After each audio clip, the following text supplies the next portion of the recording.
Quero te convidar para abrir a sua Bíblia na primeira carta de João, capítulo 5. Nós leremos apenas o versículo de número 21. Primeira carta do apóstolo João, no capítulo 5. Leremos, queridos irmãos, apenas o versículo de número 21. Primeira carta de João, capítulo 5. Então, somente o versículo 21, onde a palavra do Senhor nos diz assim: filhinhos, cuidado com os ídolos. Vamos orar? Deus, em nome de Jesus, Pai, nós clamamos para que neste momento o Senhor fale aos nossos corações e que nós sejamos muito edificados pela Tua palavra, pela proclamação da Tua palavra. Que em tudo, Deus, o nosso coração seja moldado à Tua vontade, à imagem de Cristo, e que o nosso entendimento possa guiar o nosso coração, ao mesmo tempo em que o nosso coração, transformado, renovado, possa moldar o nosso entendimento. Age Deus com graça, é o que nós te pedimos em nome e para a glória do Senhor Jesus. Amém. Aqueles que gostam de filmes de super-herói, particularmente dos filmes da Marvel, sabem que não podem sair do cinema assim que acaba o filme, não é verdade? Isso porque, depois que o filme termina, nós temos as tais das cenas pós-crédito. Em alguns filmes é uma só, noutra já viraram duas cenas, e eu já fiquei sabendo que tem outros que vão chegar e já chegaram a 3 cenas pós-créditos.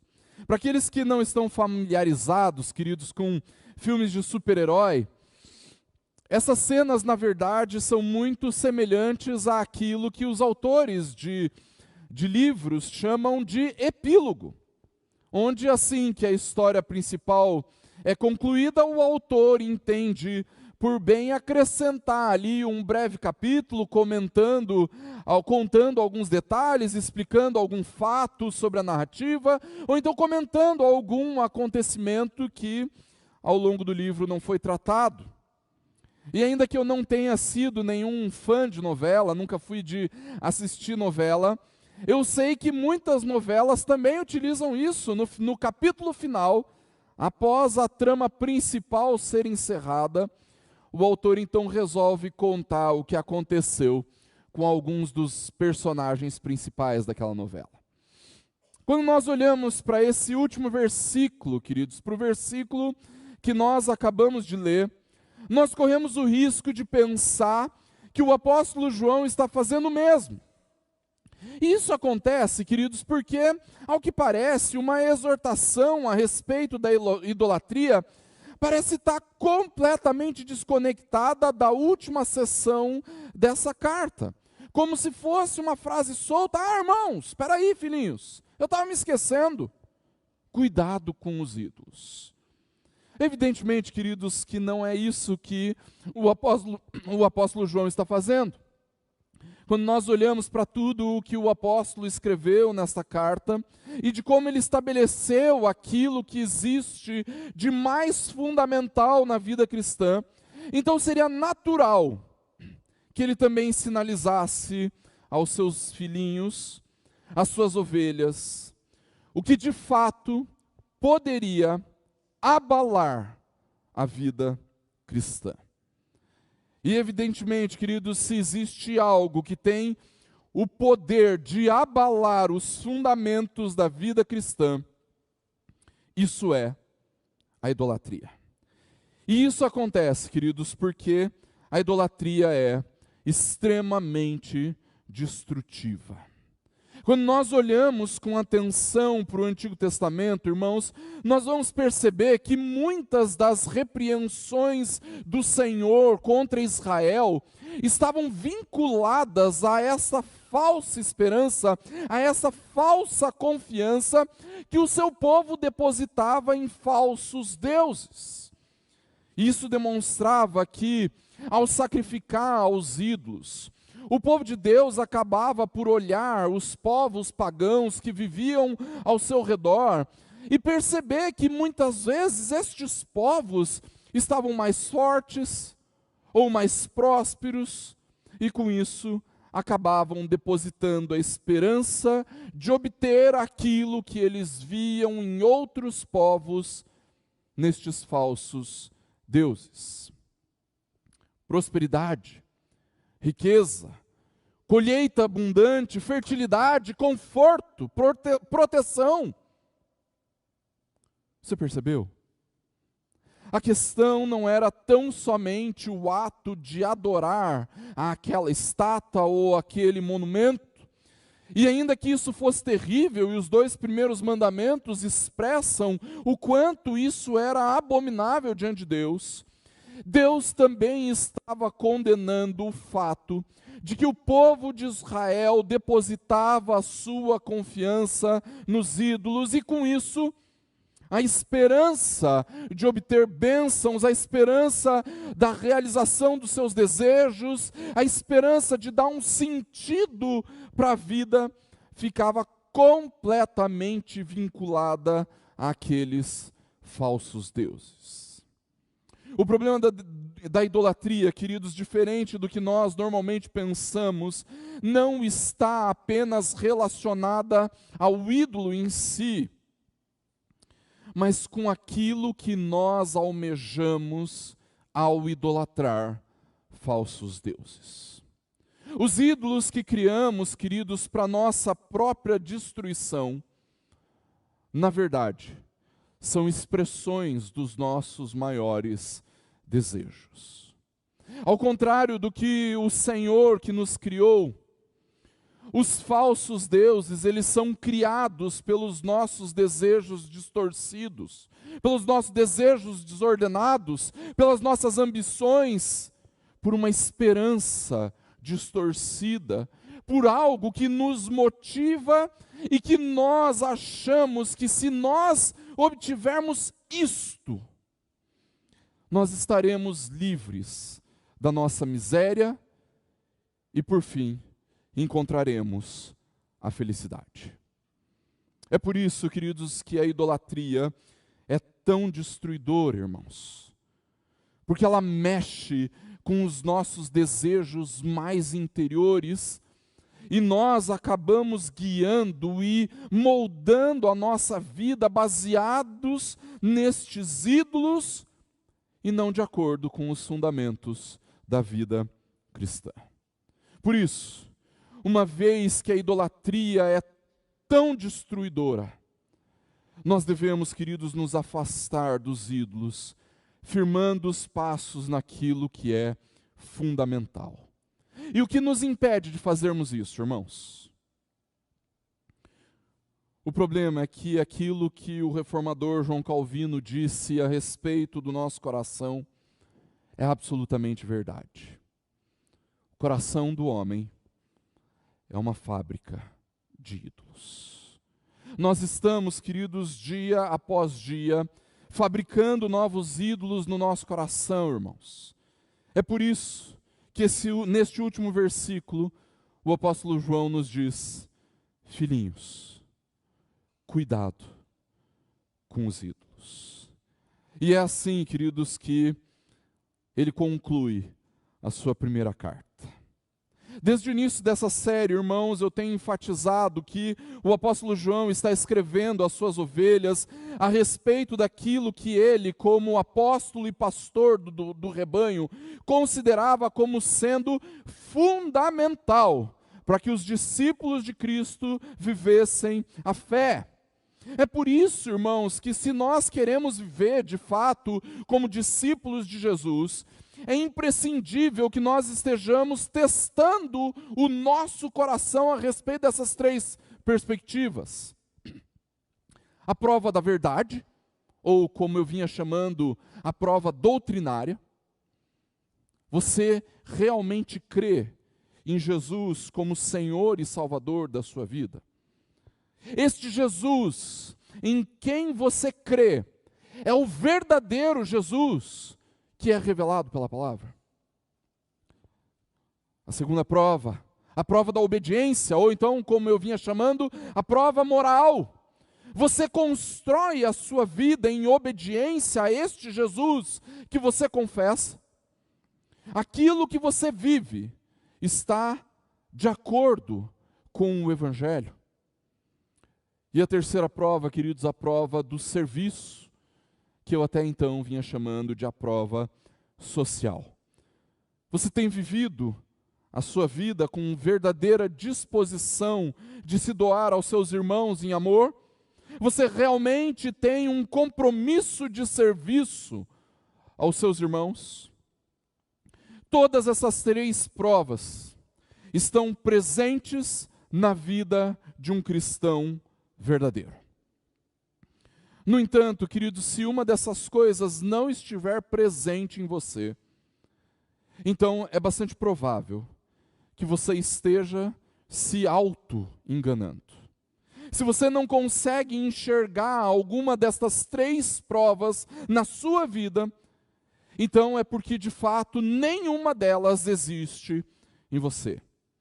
E se esse for o seu caso, eu preciso te alertar. Você precisa de Jesus.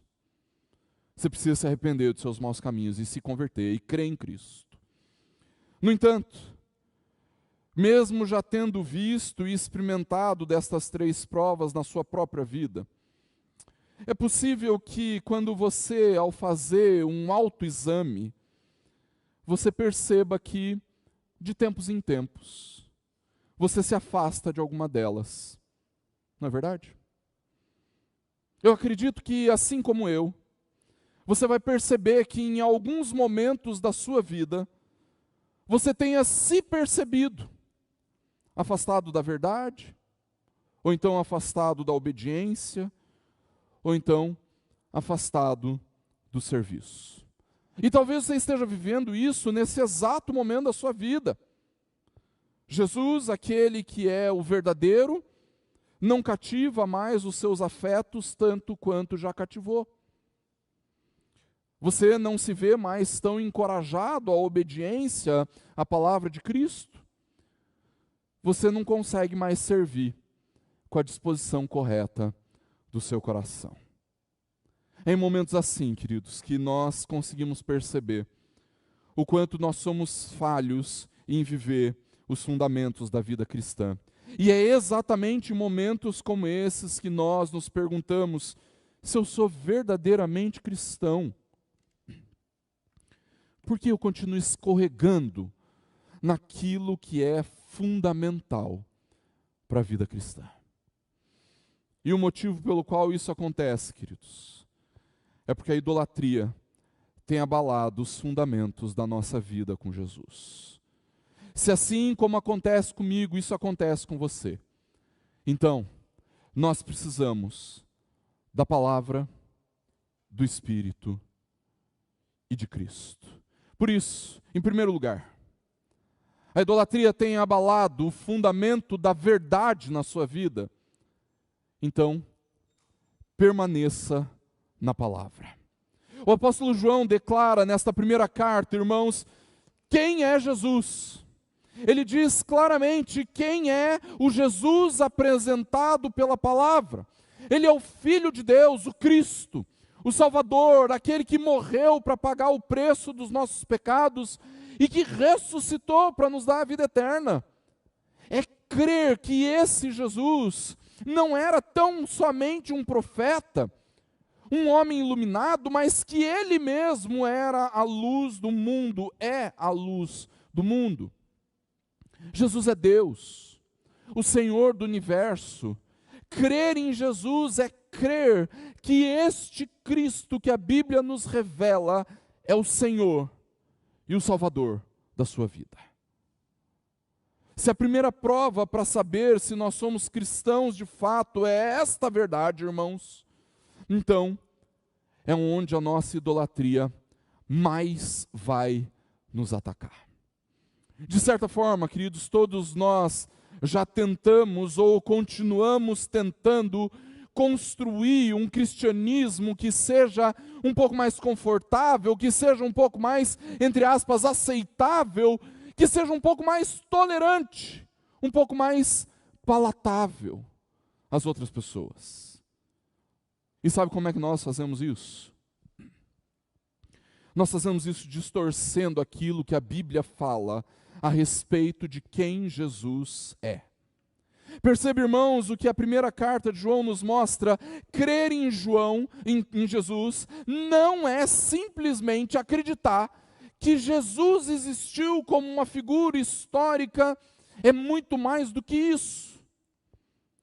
Se uma das provas que o apóstolo João nos apresenta é se de fato cremos em Jesus de acordo com a verdade, então, imaginar e crer em um Jesus diferente do que é apresentado pela palavra, faz com que alguém não seja de fato um cristão.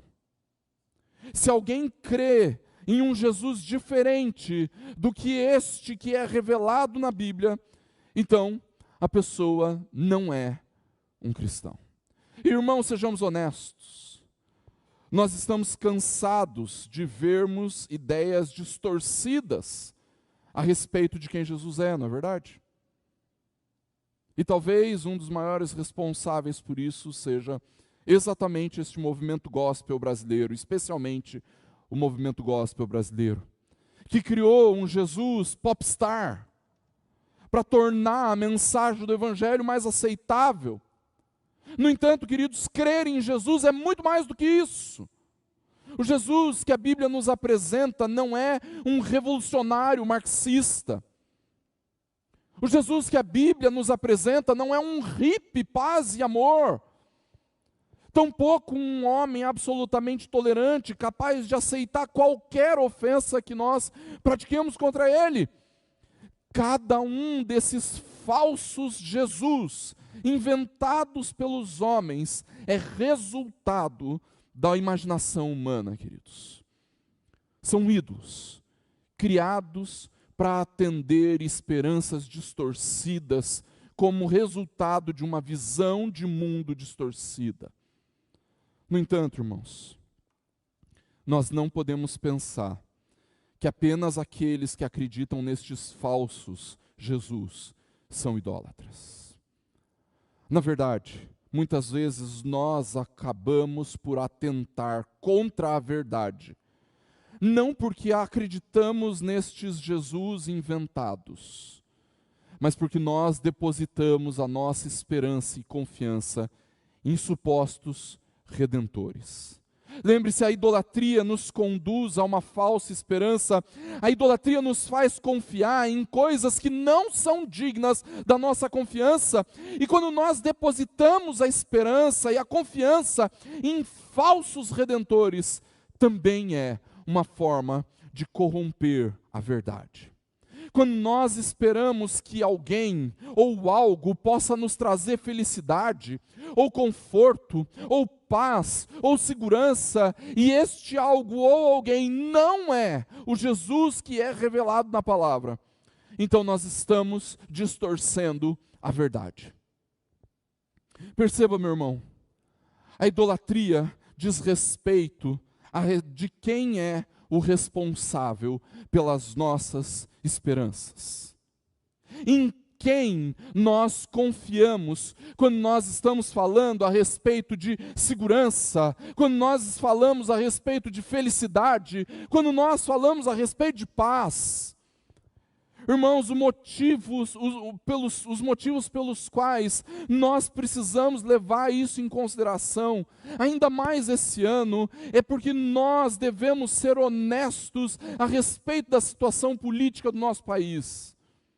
Irmãos, a nossa esperança é Jesus. Só o Evangelho pode transformar o coração das pessoas, e só o Evangelho pode transformar o Brasil. Aquele que surgiu debaixo de uma estrela vermelha não se compara àquele que nasceu debaixo da estrela de Belém. Só Jesus é o único Messias capaz de mudar o Brasil.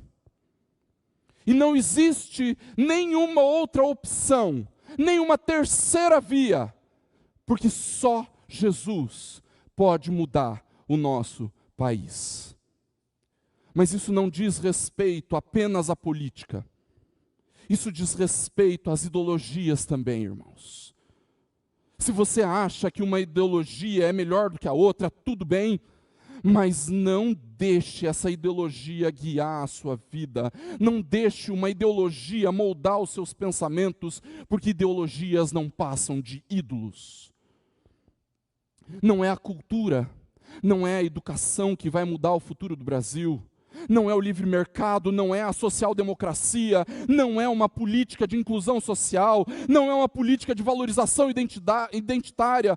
Nenhuma dessas coisas tem poder de fato para transformar o nosso país, irmãos. O único que tem poder para fazer isso é o Senhor Jesus. Só o Evangelho pode de fato transformar vidas.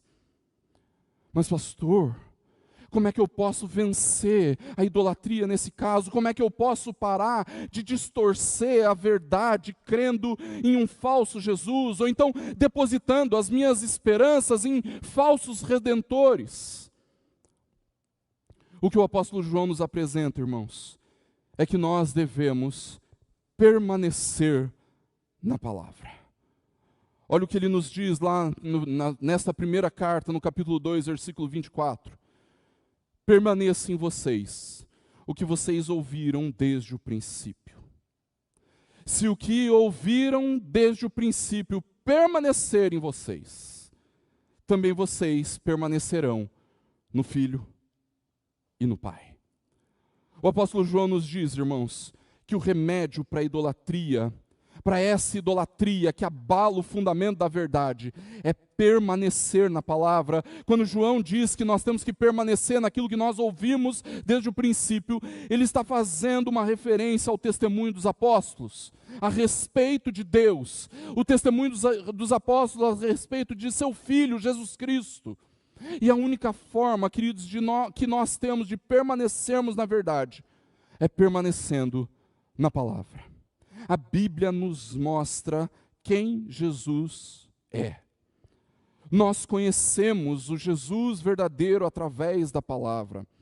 E quando nós permanecemos na palavra, queridos, nós tratamos o nosso coração a respeito da verdade. Nós mostramos para o nosso coração, por mais supostos redentores que apareçam por aí afora, que nenhum deles se compara ao único verdadeiro Redentor. Nenhum ídolo, por melhor que seja, é merecedor da nossa esperança ou da nossa confiança, mas Jesus é. Nele nós podemos depositar a nossa esperança e confiança para combatermos a idolatria que abala o fundamento da verdade. No entanto, queridos, não é só o fundamento da verdade que pode ser abalado em nós por causa da idolatria. O fundamento da obediência também. Por isso, em segundo lugar, se a idolatria tem abalado o fundamento da obediência na sua vida, então, dependa do Espírito.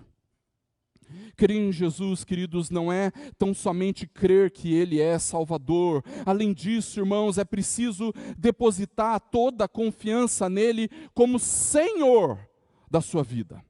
Isso implica no fato de que nós obedecemos o nosso Senhor. Se você crê em Jesus como Senhor e Salvador da sua vida, então você está construindo a sua vida em obediência a Ele. Você nasceu de Deus, você provou de um novo nascimento, o que permanece em você é essa divina semente que produziu uma nova vida, e por causa dessa nova vida que existe em você, agora você abomina o pecado na sua vida, você luta contra ele, permanecendo fiel aos mandamentos e vivendo em obediência ao seu Senhor. Seu prazer é a lei do Senhor, a vontade de Deus é o seu objetivo de vida, a sua maior alegria está em obedecer a Deus.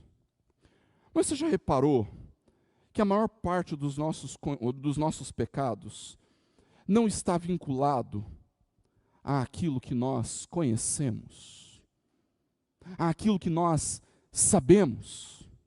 Perceba, na maioria das vezes nós não pecamos por ignorância.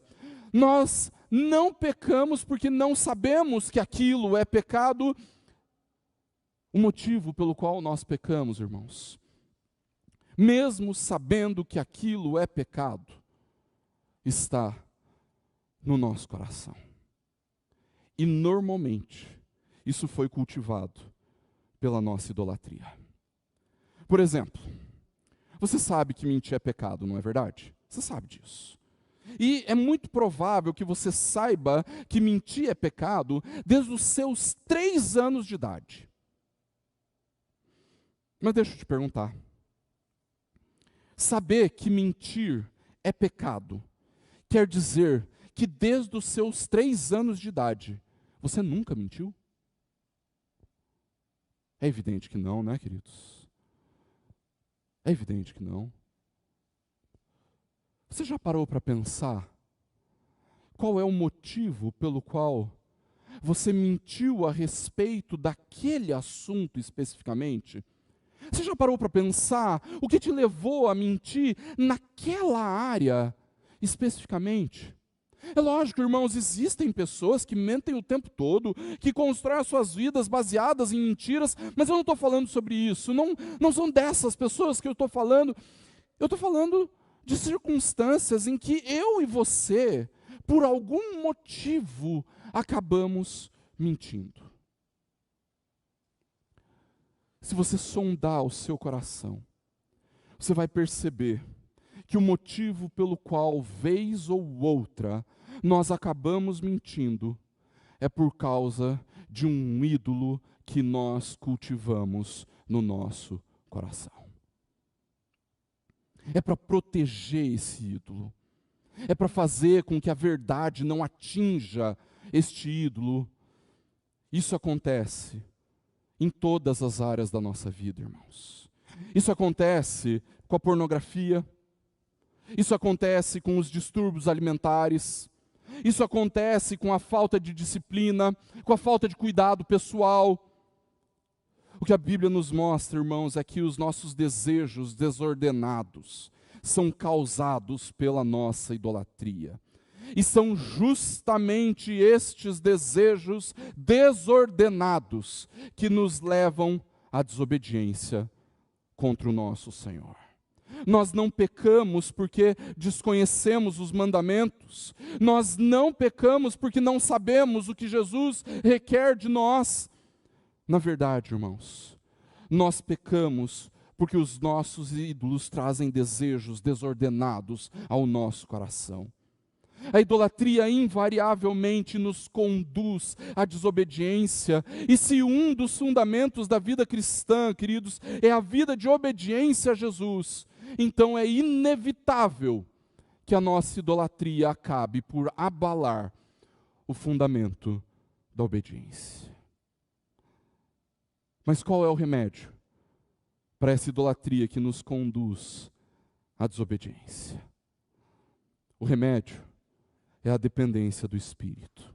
Veja o que João nos diz lá na primeira parte do versículo 9, do capítulo 3 desta primeira carta. Todo aquele que é nascido de Deus não vive na prática de pecado, porque nele permanece a semente divina. O apóstolo João diz, irmãos, que o grande remédio para os nossos desejos desordenados é o fato de que essa semente divina permanece em nós. O fato de que aquele que gerou em nós uma nova vida continua habitando em nós. Essa semente divina da qual o apóstolo João fala nesse versículo, queridos, é o Espírito Santo de Deus, que nos deu uma nova vida. Essa divina semente é o Espírito Santo. O Espírito, irmãos, além de nos regenerar, permanece em nós. Ele está constantemente nos incomodando, falando ao nosso coração e à nossa mente a respeito daquilo que nós fazemos como resultado da nossa idolatria. O Espírito de Cristo em nós, irmãos, é o maior interessado em fazer com que a gente viva em obediência, irmãos. E é exatamente por isso que quando nós estamos lutando contra os nossos maus desejos, nós precisamos nos sujeitar à vontade do Espírito. Se você tem tido dificuldade para vencer um pecado, se uma tentação te ataca frequentemente, então é o momento de parar tudo e clamar ao Espírito para que te auxilie. Em muitas circunstâncias, irmãos, o Espírito vai te conduzir a alguém que pode te ajudar a lutar contra as suas compulsões, contra as suas tentações. Por isso, peça ajuda. No entanto, lembre-se que é só o Espírito que pode, de fato, tratar o nosso coração. Mas veja, ainda que a verdade esteja aparentemente firme, mesmo que você consiga, de alguma forma, fingir a obediência, ainda é possível não viver os fundamentos da vida cristã. Tudo isso porque o serviço também pode ser abalado pela idolatria. Assim, em último lugar, a idolatria tem abalado o fundamento do serviço na sua vida. Então olhe para Jesus. Olhe para Jesus. Você percebeu que os dois fundamentos anteriores, eles dependem exclusivamente do seu relacionamento pessoal com Deus? Crer em quem Jesus é, obedecê-lo, é algo que está completamente vinculado ao seu coração, não é verdade? Quase ninguém vai ter acesso a estas áreas da sua vida. Viver o fundamento da verdade, viver o fundamento da obediência, na maioria das vezes, está vinculado à forma como você se relaciona com o Senhor, e dificilmente alguém vai perceber se você crê em Jesus verdadeiramente ou não. Dificilmente alguém vai perceber se você vive em obediência a Jesus ou não. É claro que se a nossa vida manifestar um tipo de pecado tão contumaz, tão imoral e público, é evidente, as pessoas vão saber que estamos vivendo a desobediência. Mas caso contrário, queridos, ninguém é tão íntimo assim a ponto de conseguir avaliar se nós estamos ou não vivendo os fundamentos da verdade ou da obediência. No entanto, queridos, o apóstolo João estabelece um terceiro fundamento, um fundamento que precisa ser bem visível, o fundamento do serviço. Como fruto da nova vida que nós temos em Jesus, queridos, e como resultado da nossa obediência, então nós devemos viver e praticar o amor aos irmãos. Se você é realmente cristão, então, junto com o novo nascimento, surgiu em você um novo desejo, o desejo de servir os seus irmãos. Desde que nós começamos a falar a respeito do amor do qual o apóstolo João fala nesta carta, irmãos, eu fiz questão de deixar claro que esse amor, ao contrário do que muitos pensam, não é um amor romantizado que nós sentimos pelos irmãos. O amor do qual a Bíblia fala, queridos, está muito mais relacionado com um ato de se doar em forma de serviço aos irmãos. As traduções mais antigas da Bíblia falam desse amor, inclusive, como sendo a caridade, irmãos. Justamente porque o que define esse amor fraternal é o ato de nos entregarmos uns aos outros para o serviço, dando dos nossos recursos, do nosso tempo, da nossa disposição, do nosso vigor, do nosso conhecimento, tudo isso com o propósito de abençoar, de servir. E é justamente por isso, queridos, que esse amor não pode ser um sentimento. pense honestamente. Quem é que em sã consciência teria alegria em abrir mão dos seus recursos pessoais, do seu tempo, do seu conforto para servir? Ainda mais porque esse amor, o amor do serviço, não possui muitas recompensas não, irmãos. É verdade que o serviço cristão é um grande privilégio. Poder usar dos nossos dons, talentos, habilidades, conhecimento e recursos em favor dos outros, irmãos, é algo maravilhoso. E tenha certeza de uma coisa, algo que eu, pastor Lucas e pastor Patrick, podemos testemunhar aqui, é que nós temos plena consciência de que nós somos muito mais edificados por podermos servir os irmãos do que vocês mesmos são edificados por nós como pastores. No entanto, irmãos, o privilégio de servir não diminui o sofrimento do serviço. A bênção que é servir aos irmãos não diminui a dor do serviço. E todo mundo que já tentou servir em alguma área na igreja sabe do que eu estou falando, não é verdade? Acontece, queridos, que amar é justamente isso. Um pacto, um compromisso que gera em nós a disposição de nos doarmos uns aos outros, mesmo que venhamos a sofrer por causa disso. Qual é o problema? O problema é que a nossa idolatria não suporta a dor. Os nossos ídolos não suportam nos ver sofrendo.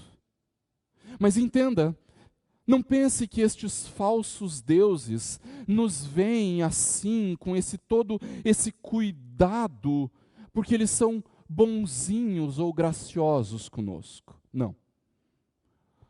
Os nossos ídolos agem assim, queridos, porque eles querem absolutamente tudo de nós. A idolatria que existe em nós, queridos, não suporta o fato de estarmos nos desgastando em favor de outras coisas que não os próprios ídolos.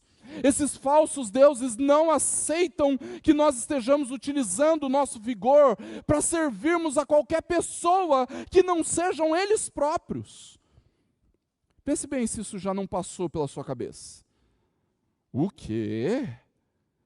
Você vai sair da sua casa por causa do fulano?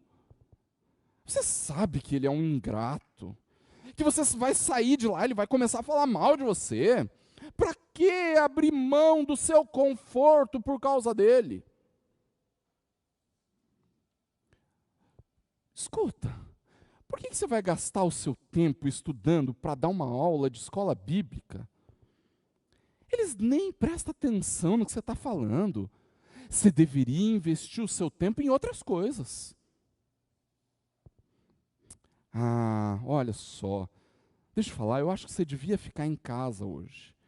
Você vai aproveitar muito mais a sua família, se você deixar de servir na UPH, na SAF, na UMP. Veja, queridos, a idolatria que abala o fundamento do serviço, irmãos, é justamente aquela que envolve o nosso conforto, o nosso bem-estar, a nossa vida em família, os nossos recursos. E todas essas coisas são muito boas. Mas elas podem nos arrastar para longe do amor aos irmãos. A única solução para isso, queridos, é olhar para o que Jesus fez por nós. Se nós queremos vencer o egoísmo, se nós queremos vencer a preguiça que nos faz idolatrar o nosso bem-estar, o cansaço e o descanso, então nós precisamos lembrar do que Jesus fez em nosso favor. E é justamente isso que o apóstolo João nos orienta em 1 João 3,16. Nisto conhecemos o amor, que Cristo deu a sua vida por nós. Portanto, também nós devemos dar a nossa vida pelos irmãos. É impossível olhar para Jesus, irmãos, e querer viver o egoísmo. É impossível olhar para Jesus, para o que Ele fez na cruz do Calvário, e ainda assim valorizarmos mais os nossos recursos, o nosso bem-estar, o nosso conforto, do que nós valorizamos os nossos irmãos. Quando nós contemplamos a obra de Cristo em nosso favor, queridos, nós aprendemos o que é o amor de verdade. Jesus, em nosso favor, entregou a sua vida para nos abençoar. E é olhando para Jesus que nós temos a possibilidade de sermos tratados na nossa idolatria, que abala o fundamento do serviço. Concluindo, irmãos, nós precisamos viver os fundamentos da vida cristã. O fundamento da verdade, o fundamento da obediência e o fundamento do serviço. No entanto, mesmo conhecendo essas coisas, é provável e possível que você não esteja vivendo dessa forma. E o motivo pelo qual essas coisas ficam abaladas em nós, queridos, na nossa vida, é a idolatria. A idolatria é capaz de abalar o fundamento da verdade, nos enganando a respeito de quem é Jesus, nos fazendo depositar a nossa esperança em confiança em outros supostos redentores. Se isso tem acontecido com você, então permaneça na palavra.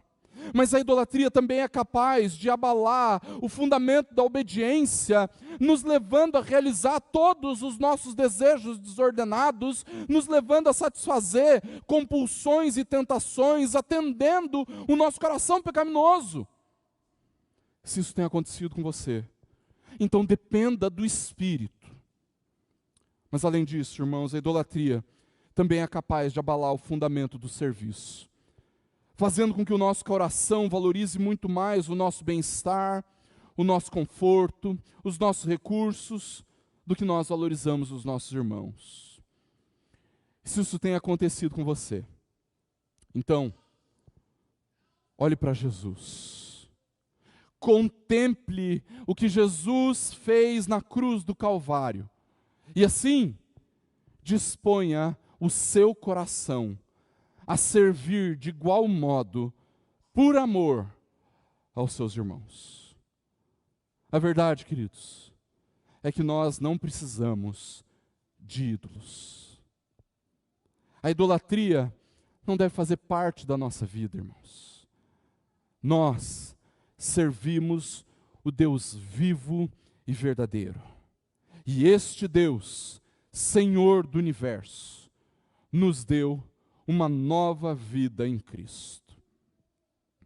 Que o Senhor nos faça viver os fundamentos desta nova vida, a vida com Jesus. E que assim, o nosso Deus nos abençoe. Vamos orar. Deus, em nome de Jesus, Pai, nós te louvamos pela sua palavra, te louvamos, Deus, porque cremos no cuidado do Senhor sobre nós. O nosso clamor, Pai, é para que o Senhor guarde o nosso coração, para que no momento em que nós identificarmos potenciais ídolos, para o momento em que nós começarmos a depositar a nossa esperança e confiança em falsos deuses, que o Senhor nos trate, nos corrija, para que a nossa esperança esteja apenas em Ti, para que o nosso coração confie e esteja firmado apenas no Senhor. Age nas nossas vidas. Opera, Pai, com graça sobre nós. É o que nós te pedimos. Em nome e para a glória do Senhor Jesus. Amém.